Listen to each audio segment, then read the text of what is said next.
Hello there, ladies and gentlemen, Supergirl here and welcome back to another video. So Advent of Chaos Soul Raids is back, and the weird thing is that it's gonna be up for 2 weeks, even though the previous ones were up for 1 week. And I don't know why they did that. I guess Dawn of Apocalypse and Rise Krypton are generally speaking the most hated to Soul Raids, so I don't think anybody minded that too much. The problem is when people don't have enough time to actually finish their bosses, because 1 week might not be enough for some people. But yeah, we have Rise Krypton for 2 weeks, and I tried sort of Salvation on Zatanna. I'm not sure if it's bugged or if it's not supposed to work like this. I might be just dumb, and she might have something that says in the passive when she power drains an enemy with an ability, she's going to get a damage buff, not just by power stealing. Not just by power stealing normally. So yeah, it doesn't work in terms of stacking her damage buff faster, and it's actually a little bit counterproductive, because if you power drain, power steal the enemy without stacking your actual damage buff, then the enemy is not gonna have enough power for you to actually power steal it with abilities where you stack your damage buff. But yeah, we did it fast enough, I guess. Could have been faster. I just fooled around a bit with this sort of Salvation to see how it goes, and if it actually works and how much damage goes in there. But yeah, Harley back in there, she's gonna do her thing. Zatanna back in there for some power generation, she gets killed by that's fine. EPI tagged in, Harley back in there. And yeah, quite fast fight. Not the desirable outcome, but it's fine. It's fine. We know that right now we shouldn't have Sword of Sin on Zatanna, though that's a problem, because ideally I wouldn't want Sword of Sin or Sword of Salvation on Zatanna, because both are going to power drain from the enemy in one or another, and we need them to have power so we can stack the passive. Maybe I need to put Sword of Salvation but not power steal that much. I don't know, we'll see. Now Martian Manhunter here, we're going to use Mr. Freeze plus Raven plus Vixen. By the way, at this point it's mentioning the passive stats that they have on artifacts. I'm gonna have level 10 Sword of Sin and level 9 Sword of Salvation. They are very high level, yes, but they are mid-tier passive bonuses artifacts, so it's not that high actually. It's far less than it might seem. And level 10 Beta Club here on Mr. Freeze. We had level 6 Dark Mail cards on Harvard Harley Quinn, trying to pin this guy to the corner. There we go, he's frozen at this point. And this is gonna be... I mean, he didn't get all his health lost on this freeze cycle, but if he was full health at that point, I think one freeze cycle would have been enough to actually kill his ass. And now we're going to let Mr. Freeze die, so that we make sure we don't get unusual gameplay, because the game might be like, oh, you did so much damage in so little time. Yeah, you put that artifact in the game, my dude.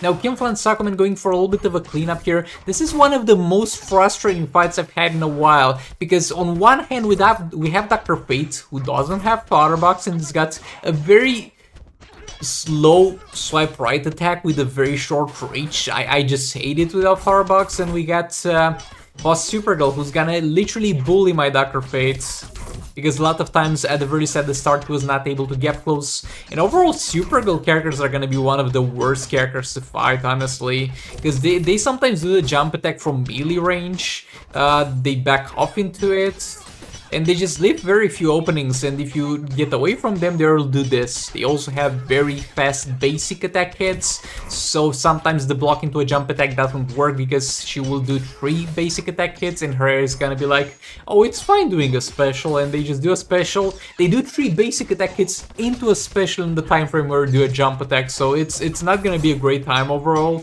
and this might kind of piss me off, because looking at how much she had left, I think we might have stood a chance to actually kill her if it went well at the start.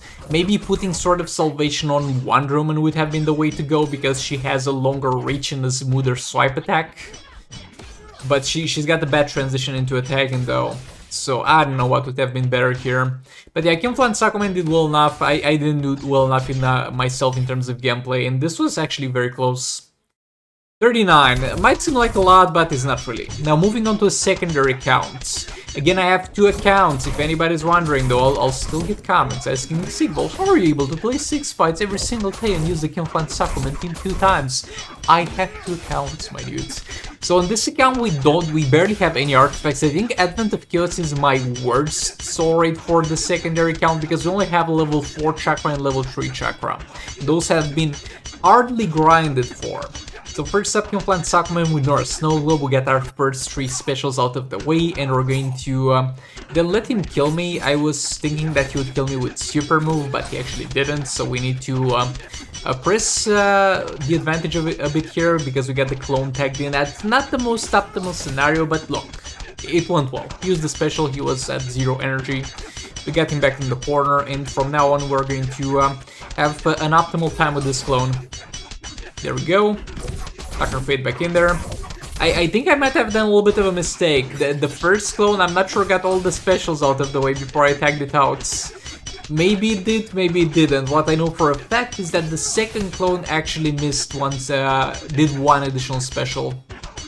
Keep combo interrupting him there, 3rd special again, and at this point I feel like I'm still missing 1 more, I don't know why, and yeah, I'm just gonna do it. And bam, no percentage health on that one. And King back in there, and I failed to actually get the super move in there because I tried to combo interrupt with 1 health. Very smart of mine, it's not gonna lie. Now Batman Ninja Team with Dark Metal cards. Batman Ninja Team is really slapping in terms of damage lately, and the passive stats are not that great, but they're not too bad either, so they're gonna be fine in that regard. Level 4 Dark Metal cards, 500% crit damage build, and we're gonna pin this guy in the corner, and from this point on we're just gonna combo interrupt him, throw our 3rd special in there. He's gonna do super move, so we're gonna block that, keep pushing him to the corner, combo interrupt again, there we go, 3rd special, combo interrupt again, combo interrupt yet again, into our 2nd special. And yeah, Dark Metal cards area did not get the most optimal reset, but it came back soon enough, so it's fine. It's fine. And from this point on, he shouldn't be able to do literally anything to us. The damage on 3rd special is decent, when it crits and lethals, obviously. Our 3rd special, that's gonna be 3.2 on the last bit of it, so that's quite good. Special 2 in there, dealing the 2.8 on the last part of it, that's also quite good. Our 3rd special, this was 2.7, fine, I'll take it. This one was on the very low end of things. It goes from 2.8 to 1 when it doesn't hit a lethal. Crits are guaranteed because we're on the Dark Metal cards area, so the only variable is if we're going to actually lethal, and we should have a pretty good chance to lethal because of the 3rd special passive effect. But yeah, that's gonna be it for the Batman Ninja Team, and they did well enough. No complaints here. 240 mil, it's definitely not a bad number. Now, Justice League team, yet again, they are performing very well lately. I think I just got used to the performance they had in On Ice Raids than in Dawn of Apocalypse, because in On Ice Raids I don't have high-level artifacts at all on this account, so the base attack that they have is very low for all my teams, not only for the Justice League team. And then incoming Dawn of Apocalypse, where they only have the Firebox to give them stats and they can't use Dark Metal cards, so that might be why I'm underestimating all my teams, but yeah, Justice Flash is absolutely demolishing this dude.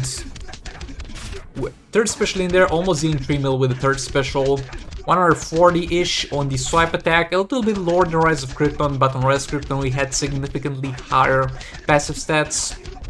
Combo interrupt again, 3rd special, combo interrupt his ass, combo interrupt again, and again. We're gonna get to 100 hits combo before we even have energy for 3rd special. But yeah, thanks so much for watching. Like the video if you liked it, dislike if you disliked it. Let me know how you're doing, where you're at in Rise of Krypton, if you're glad in Advent of Chaos, excuse me, if you're glad it's back, and I'll see you all in the next one. Goodbye! This is the future.